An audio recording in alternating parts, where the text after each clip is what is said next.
Good evening and Jai Hind student. Welcome again. Now today we discuss class 9 chapter sec in constitutional design.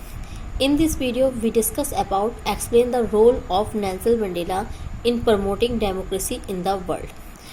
Nelson Mandela was one of the most able, efficient and far-sighted leaders of the African National Congress.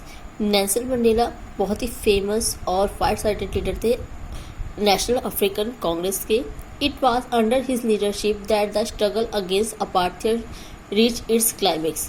उनकी leadership में जो apartheid system था उसके against ने काफ़ी बड़ी लड़ाई की और जिसको अपार्थाइड सिस्टम को ख़त्म करा गया. Due to the participation in the movement against apartheid, he was sentenced of life imprisonment in 1964 and he spent the next 8 years in prison. जब ये अपार्थाइड सिस्टम के अगेंस्ट में इन्होंने जो रेवोल्यूशन लाई थी, जो लड़ाई लड़ रहे थे, स्ट्रगल करा था, उसके लिए वहाँ की गवर्नमेंट ने इनको 28 ईयर्स के लिए जेल में डाल दिया था. In the 90s, due to activities of the ANC and the support it got from the countries of the world, the South Africa regime was completely isolated from the world. And in 1994, the first democratic election were held and Nelson Mandela was elected the president of South Africa. 90s के time में वहाँ से apartheid system को बिल्कुल ख़त्म कर दिया गया और 1994 में वो फर्स्ट प्रेसिडेंट बने एक डेमोक्रेटिक साउथ अफ्रीका के. Now what is mean by apartheid. अभी हमने यहाँ पे रीड करा कि उन्होंने अपार्थाइड सिस्टम के बारे में स्ट्रगल करा. ये अपार्थाइड सिस्टम है क्या? Examine it major features. What do you understand by apartheid and how were the blacks treated under the system in apartheid in South Africa.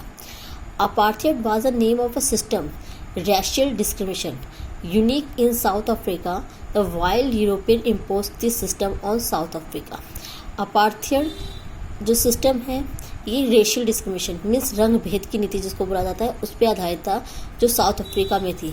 The white Europeans impose this system on south. जो white person थे, white European लोग थे, वो south African के साथ discriminate करते थे उनके कलर के बेस पे. The system of apartheid divided the people and labeled them on the basis of their skin color.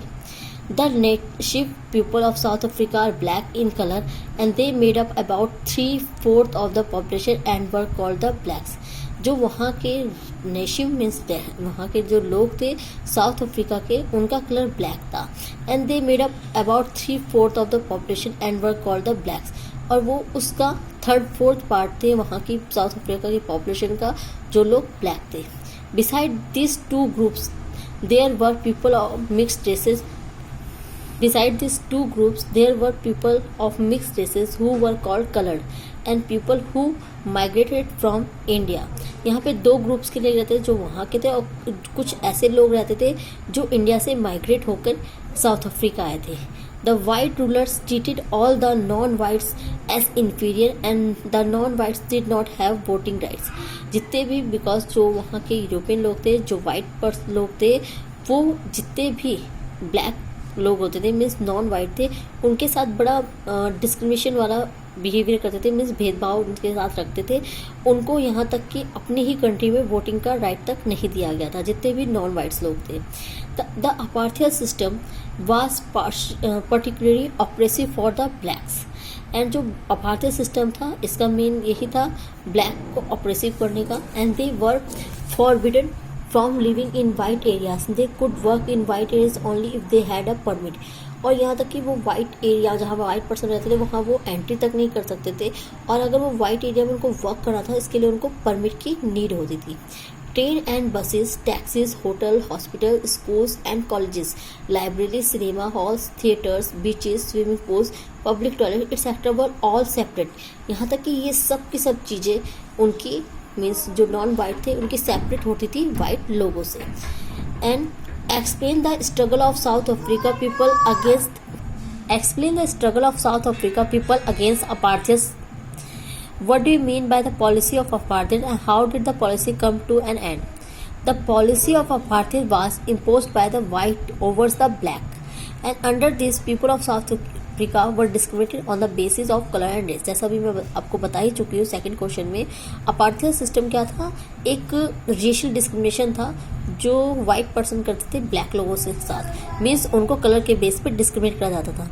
The African National Congress was the umbrella and organization that led the African National Congress was the umbrella organization that led the struggle against the policies of segregation, and this launched many workers unions and the Communist Party।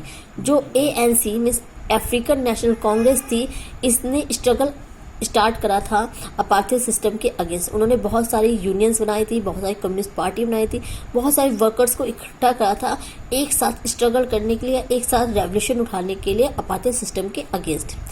Many sensitive whites also joined the ANC to oppose apartheid and played a leading role in this struggle। ऐसा नहीं था कि इसमें केवल जो ये parties थी, unions थी, इसमें ओनली ब्लैक वो पर्सन रहते थे, नहीं, इनमें ऐसे बहुत सारे सेंसिटिव वाइट पर्सन्स भी थे, वाइट लोग भी थे जो इस अपार्थाइड सिस्टम को अपोज कर रहे थे, जो इसके अगेंस्ट में लड़ाई लड़ रहे थे, मीन्स जो इन ब्लैक पर्सन्स के साथ थे।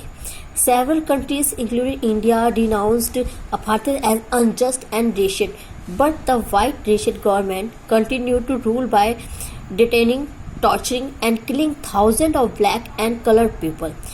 इंडिया खुद इस जो अपार्थाइड सिस्टम था इसके फेवर में आकर, मीन्स इसके अगेंस्ट में जो लड़ाई थी साउथ अफ्रीकन के साथ वो खड़ा हुआ था, और उसने वहाँ की जो वाइट गवर्नमेंट थी जो वहाँ पे रेशियल डिस्क्रिमिनेशन कर रही थी उसके अगेंस्ट में कई बार आवाज़ उठाई, और इसके रीज़न से वहाँ पे जो वाइट गवर्नमेंट थी उन्होंने वहाँ के लोगों को मारना स्टार्ट कर दिया, उनको टॉर्चर करना जितने भी, और उनके साथ काफ़ी बैड बिहेवियर किया गया।